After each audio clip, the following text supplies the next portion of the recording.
No. Oh my god!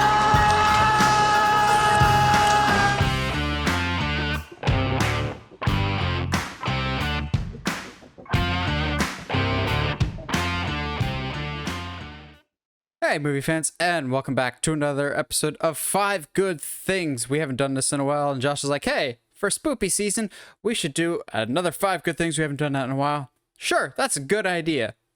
We did Rob Zombie's Halloween 2. Not a good idea. So I recently watched the original. No, not the original. I recently watched Halloween Ends, and I was like, that's the worst Halloween movie of all time. And I rewatched this, and I'm going, perhaps I judge you too harshly, Halloween Ends. You're still terrible, but this is worse by a wide margin. I hate this movie so much. It's to get the negative out real quick, just like, I mean, not real quick, because we'll be talking about the negative, trying not to, but still. Gosh, this movie's hard to watch. The like extreme close-ups at all times make it like, oh gosh, what am I looking at? Okay, cool. And then the scene's over, and then you have to figure out, you have to re-stabilize yourself over and over and over and over and over again. But yeah, despite everything, we both found ways to find good things about this movie.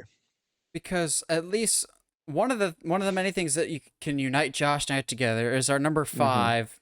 Weird Al makes everything better. Even a random freaking cameo in a Halloween movie. I'm just going, yeah. It's been so long since I saw this movie, and I'm going, oh yeah, Weird Al is in this. And also, Weird Al manages to get like the only actual chuckle out of me in this entire movie. So basically, Dr. Loomis, played by Malcolm McDowell, is being interviewed by Chris Hardwick, which there's not a more 2009 reference to than being interviewed by Chris Hardwick. But he's being interviewed, and Chris asks him something along the lines of just like, do you feel responsible for creating this monster, for creating this mess? And Weird Al jumps in. It's like, well, I just meant to start off with parodying other people's songs. I didn't mean for it to get out of hand. Yeah. Oh, you meant Loomis. Oh, my bad. And like Loomis is all annoyed. I'm just like, I'm not here for you, Loomis. I'm here for the Weird Al, which that's next week. That movie's next week. I'm super excited. Gosh, that's so exciting. But yeah, it's so funny that like there's literally this cameo comes out of nowhere. It's not like it's, hey, I'm gonna go onto this TV segment and there's gonna be somebody else there. It's kind of weird. Not like there's no preface whatsoever. Like quite literally, they just start with the interview and then they pan out, and all of a sudden, Weird Al's there. I was like, oh, all right, I don't really need context, but this is great. Also, the way Malcolm McDowell talks to Weird Al, I don't think that's Loomis. I think that's just genuinely Malcolm McDowell not knowing who Weird Al is. He keeps calling him like Mr. Weird, or just calling him Weird. Yes. I'm just like, do you know who this legend is, man? I'm surprised he hasn't parodied Clockwork Orange at some point, but. That was Josh and I's, like, both of our number 5. My number 4 is something that'll show up later on Josh's list. Yes. I actually really like the concept of some things that they do with Loomis in one scene in particular. And so basically what's happening is Dr. Loomis wrote a book about Michael Myers and his attacks and everything else. It's where we get some big plot details that will frustrate us later on. But he's doing his book signing, and he has one crazed fan that's just like, Michael was awesome. Michael gets it, man. He's different than other killers. So Loomis is like already kind of going, uh-oh, did I do something? And the next person in line comes to him with a picture of his daughter. He's just like, you recognize that face? Oh, she seems like a beautiful young lady. I don't recognize her. Should I have? Michael killed her last year. You should know, because this is all your fault. And the guy like tries to kill Loomis.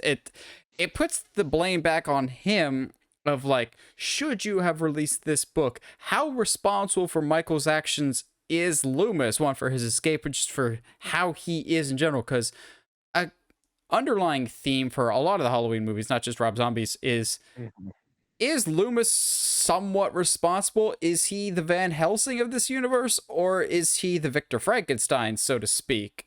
And I like that they didn't dwell for very long. And it's an interesting question that they probably should have posed more, but yeah, points for trying. Well, And it's interesting. I think because yeah, like I said, we'll dive into it a little bit later, but mainly because it's something I particularly enjoyed.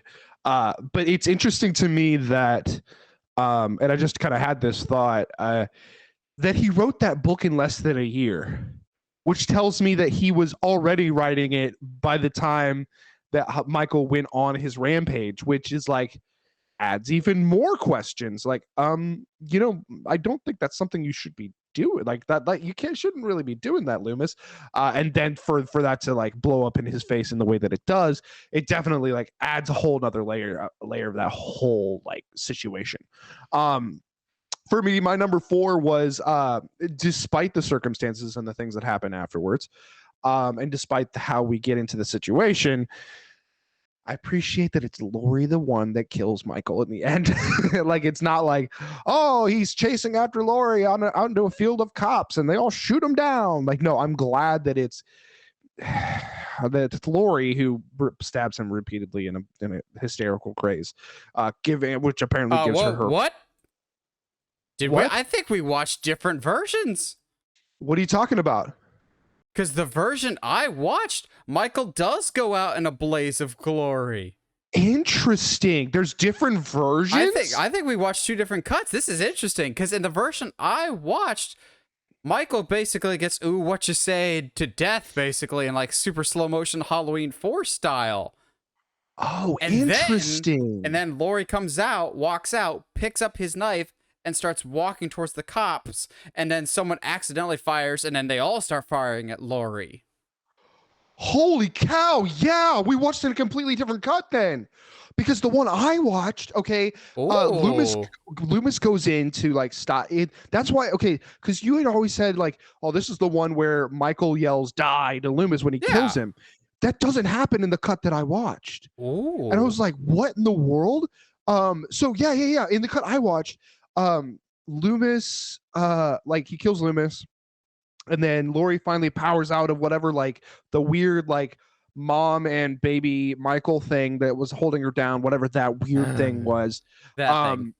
And then like they I think it's Sheriff Brackett shoots him across the chest, and he like it throws him into like some spikes of like the just so there's some debris in there, whatever, and Laurie pushes him into it harder so that he's all like stuck through, and like there's a part of his mask missing, and like Laurie goes up to him and I mean, it was not great, but like touches his face and goes, "I love you, brother," and he like tries to like stab her and then decides not to after she does that, and then she goes ooh and picks it up and literally like hysterically screaming just stabs him over and over and over and over and over again, and then puts his mask on for some reason and like leaves the building and like collapses in the gravel road, and they all come in and help her out.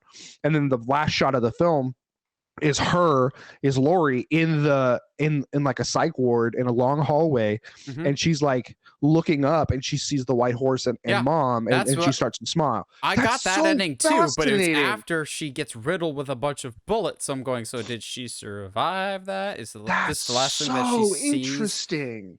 Okay, cool. So one of my, my number 4 is something that you didn't even see. That's wow. Okay. And this, I'm fine with that.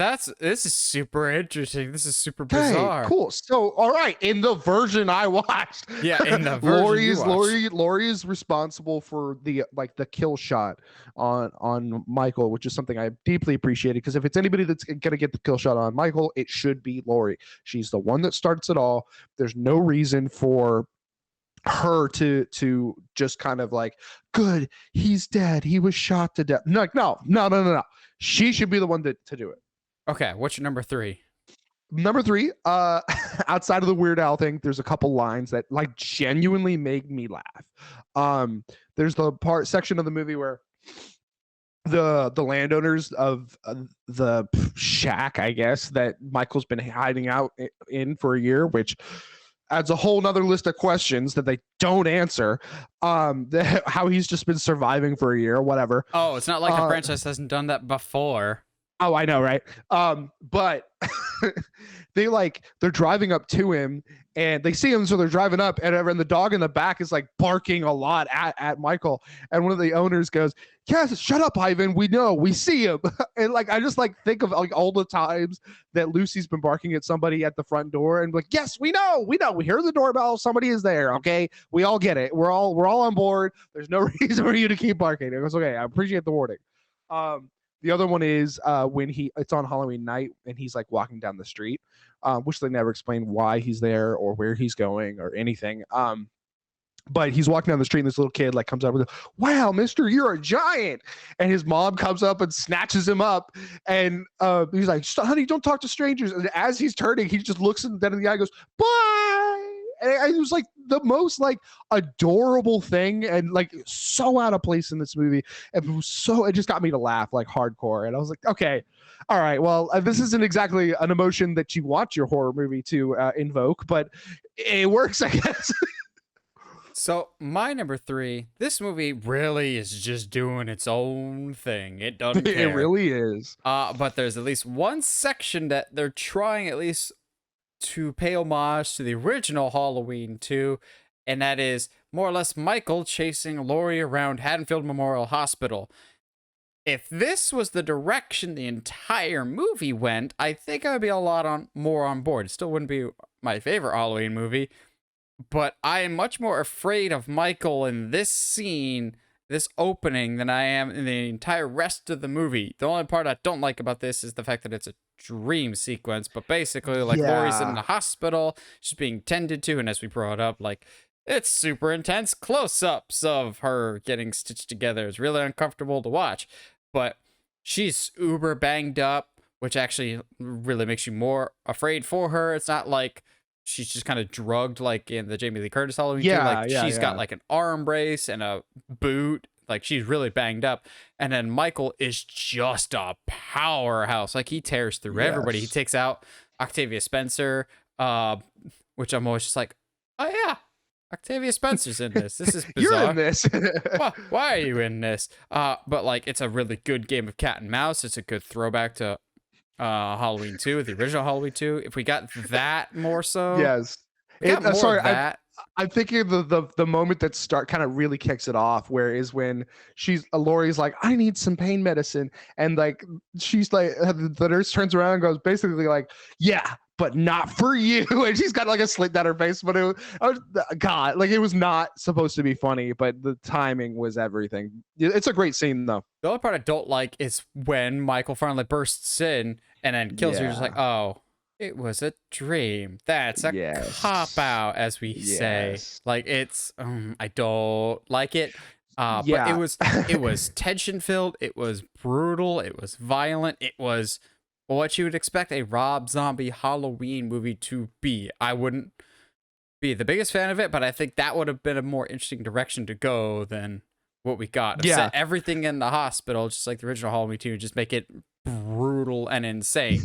Yeah, so then, if only they had played the actual theme in that scene or in the movie at all. But thank God we have Love Hurts. Yeah, absolutely. Love hurts. The thing that hurts the most, though, is this franchise's treatment of Danielle Harris. Danielle Harris has just been through the ringer when it comes to Halloween movies. You know, she was in Halloween 4 and 5. They didn't bring her back for 6 for a very, very weird story. But she was cast by Rob Zombie for the original Halloween. She's in Halloween 2. And honestly, besides one other character, she's like the only likable characters in the entire movie. Yeah. She's including Laurie. She is very much the Rachel from Halloween 4 type of, here, let's just adopt a random person that was thrown into our family that's somehow related to Michael Myers, while kind of being the big sister. We don't really need to be, but we'll be good. Like, Annie has no, like, actual reason to be this nice to Laurie. They could just go their separate ways. But there's also this nice dichotomy between the two of them of, they both were attacked. They both suffered loss from Michael Myers, but one of them has completely gone off the deep end with Laurie, whereas Annie is still clearly traumatized, but she takes it day by day. She takes therapy seriously. She's she tries to live her life and not let the past consume her. Danielle Harris is Yeah. a genuinely likable character in this. She puts a good performance in. You actually feel things when she's talking to other characters. She actually has emotion to the point of when she dies. Spoiler alert. It's the only death that actually you feel anything for. There's actual Yeah. emotion there. This movie's terrible, but it is honestly one of the hardest deaths to watch in the entire Halloween franchise. One, because you might have a little bit of bias towards the actress for being in previous Halloween movies that you much rather watch, Yes. but at the same time, it's just like, you're actually nice. And the death is incredibly hard to watch, both in a good way Yes. and a bad way. But Yes. Danielle Harris is putting in her absolute A game for this movie. She's like, I didn't get to be in Halloween 6, so I'm going to give it my all here. And honestly, the movie should have just been about her and not Laurie, but heaven forbid a Halloween movie not be about Laurie. Yeah. I mean, well, one of my favorite Halloween movies is about not about Laurie. So Yeah, it's there's about that. Buster Rhymes. Yeah, doing kung fu moves. Anyway, my number 3 in this a wonderful tale of Halloween is for better or for worse. Outside of the dream sequence, I appreciate that Rob doesn't like go out of his way. He doesn't trip over himself to make sure that by the end of the film he's gonna be in his his coveralls. Like I appreciate. While I don't, it's not my favorite look. I don't mind the hood look. I don't mind the bum look. I appreciate that when he puts the mask on, you can still kind of see the beard underneath. So it's not like he just like, well, time to put the mask on. Guess I gotta shave. Like I appreciate that those little things. And I like that at no point it would have been so easy for him to like, oh look, there happens to be a little janitor over here. Let me kill him and take his coveralls. Even though I'm like 7 feet tall, and that those obviously will fit me. But I appreciate that, and like I said, like they don't go out of their way to make sure that he gets us his iconic look. The look that he has makes sense for the story that they're telling. So, this movie's terrible. We don't like Yeah. it. But before we get into our number ones, I have at least 2 honorable mentions of just like, okay, you're not very good, but I like these 2 little things. One, Yeah.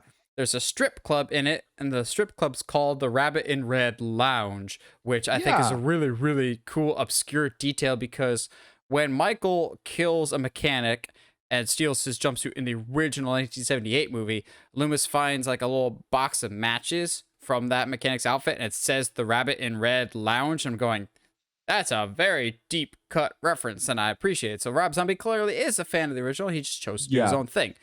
The other thing is, in this movie, it feels very much like a Rob Zombie cinematography wise of like insane close-ups, like really dwelling on the gore and the violence and everything else. Whereas the original Halloween was very much pacing, subdued, slow burn. And there's one scene and one kill in particular that I'm like going, that right there, that's the original Halloween. You do exist somewhere. So basically, Sheriff Brackett, who we'll talk about here in a little bit, knows something bad is going down. So he sends one of his officers to go protect his house with his daughter there. And we just get this wide shot of the house. It almost looks exactly like some of the shots in the original Halloween with like lights, top-down lighting, just a really far off wide shot that we're cutting back between that and a close-up of the cop standing next to a tree. All of a sudden, Michael appears from around the tree in a wide shot, kills the guy in close-up, and then we go back to a wide shot while Michael is breathing. I'm going, that's Halloween! How hard was that? Apparently incredibly difficult, but it's like cinematography that does not match the rest of the movie, but it actually feels like the original. Thank God. Whereas everything else, it was a doesn't. breath of fresh air, to be sure. Not for that cop though. But all right, Josh, what's your number 1? I think one of my favorite things that comes out of Rob Zombie's Halloween 2 is something you brought up earlier, but I think how hard they go in the paint. I do wish they'd explored it more, but they go really hard on it to a really interesting extent to me. Having Loomis write that book about everything that happens in Halloween 1. It's also, it's obviously it's questionable as to when he started the book, given that the events of the first one are in the book. But and me knowing how, production on a book goes, like that doesn't just happen. Anyway, it's a very, very interesting tidbit for like, because of the scene where it's a guy who is obviously a serial killer. It's like, oh, I love this. Michael really strikes to the soul. But then you also get the dichotomy where the guy's like, no, like you were literally making money off the dead of like my dead family member. Like you can't do that. That is really messed up. To the point, and then I think one of my favorite ways that they've done this twist is that Laurie finds out that she's Michael's sibling from the book, which is like, to me, super devastating. To not have a clue that was a thing at all, despite her name being Angel.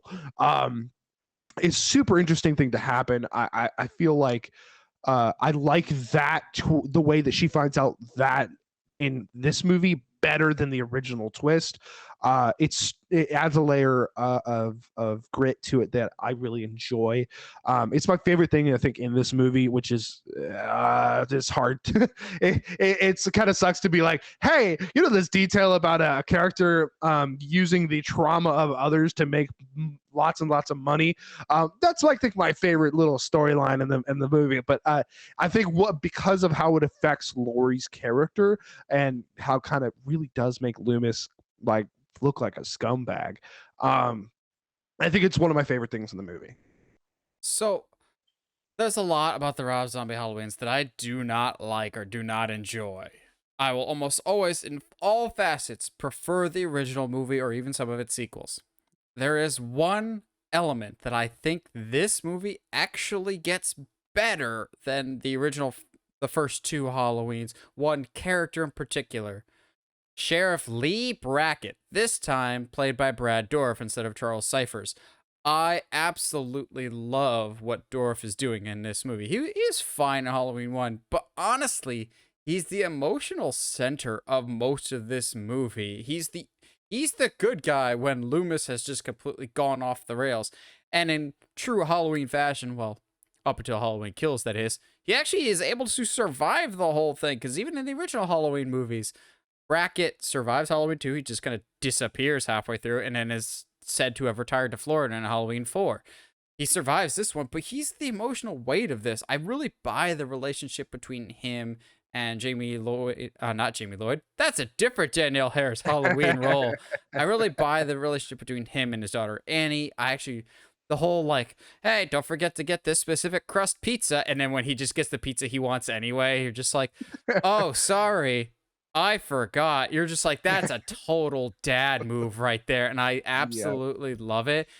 But like, he's one of the only genuinely nice people. He has no reason to adopt Laurie/Angel. He doesn't need to do that at all. But the fact that he's housing her in honestly what looks like a crack house, that house looks just terrible. There's also like, it's kind of cool to me at the same time, so there's that. But like, it's clearly a Rob Zombie house, but like, he doesn't need to do. He seems like a genuinely nice guy, and his relationship with his daughter is so strong to the point of when she dies, it's honestly one of the most impactful deaths in the entire Halloween franchise because of how Brad Dourif sells it. In Halloween 2, the original one, when Brackett finds Annie dead, he's just kind of like paralyzed, and he's just like, I need to go home and tell my wife before someone else does. But that's like kind of the extent of it. We don't really dwell on it. I think Halloween movies and slasher movies in general, they don't dwell on the people that have died, because then it's not as fun to just see people get mowed over. But this really just let it marinate, the fact that this character is dead, and so much that emotional weight is on Brad Dourif's shoulders, and I think he really carries it well. I like that they cut out the sound a la Harry Potter and the Half-Blood Prince when Dumbledore dies. No, Order of the Phoenix, I mean. When Sirius dies, and they kind of mute out Harry's screams. That's what they do here. And I like that we see him as a good guy before he has this emotional break, because by the end of it, he's almost tried to kill Loomis, blaming him for everything that's going down. He's like, it's not fair that you're alive. You should be dead. You should be dead. And we get to see this man completely broken. But it's flipped from so many other Rob Zombie characters in these movies of they're broken to begin with. The sheriff is a good guy to begin with, then goes on, then gets broken by the actions of Michael. That's more about grief and loss than anything else that Laurie's going through. Yeah, well, absolutely. And it definitely like there's a lot of like things that happen that where like when Laurie finds out that she's Michael's sister, she's like, I just want to get drunk. And like I get like not being able to process that, being attacked by a family member not once but twice in your life, like that's, I get that. But like at the same time, yeah, like you said, because like we see this character go from this incredibly kind and sweet, hilarious at times, like that scene where they going back to the pizza thing when Annie's like, I think, you know, all dads are just, you know, genetically responsible to embarrass their daughters. Like that's like, it's such a good scene, like so wholesome. He's such a good dad. He tries to be at the very least. That yeah, like when we actually see him broken, and he just wants to murder Loomis, like you almost want him to, because like yeah, he deserves it, and you should be the one to do it. Like seeing the transition of grief and loss from this man at the beginning of the film who was very like happy-go-lucky and kind and nice, like the little bit about the breakfast. Do you want some egg whites? No, I'm just gonna get one of those pastries. He's like, it's 500 grams of sugar and death. Like there's nothing more early 2000s like dad, you got to stop eating animal carcasses. And I was like, oh well, I like animal carcasses. That caveman instinct. Like it's so good. He's such a great character. Absolutely. Well, what do you guys think? Have you seen Rob Zombie's Halloween 2? Are you one of those people that defends it? I know there's the defenders out there, but to me, it's easily the worst in the entire franchise. But no movie is without at least some merit. That's the whole point of this show. So if there's some other positives that you think about Rob Zombie's Halloween 2, let us know down in the comments below. Whereas I hearing from you guys. And as always, if you haven't already, subscribe to us on YouTube. And be sure to check out the Uncharted Media Podcast, wherever you get your podcasts. And yeah, stay sharp, movie guys and gals.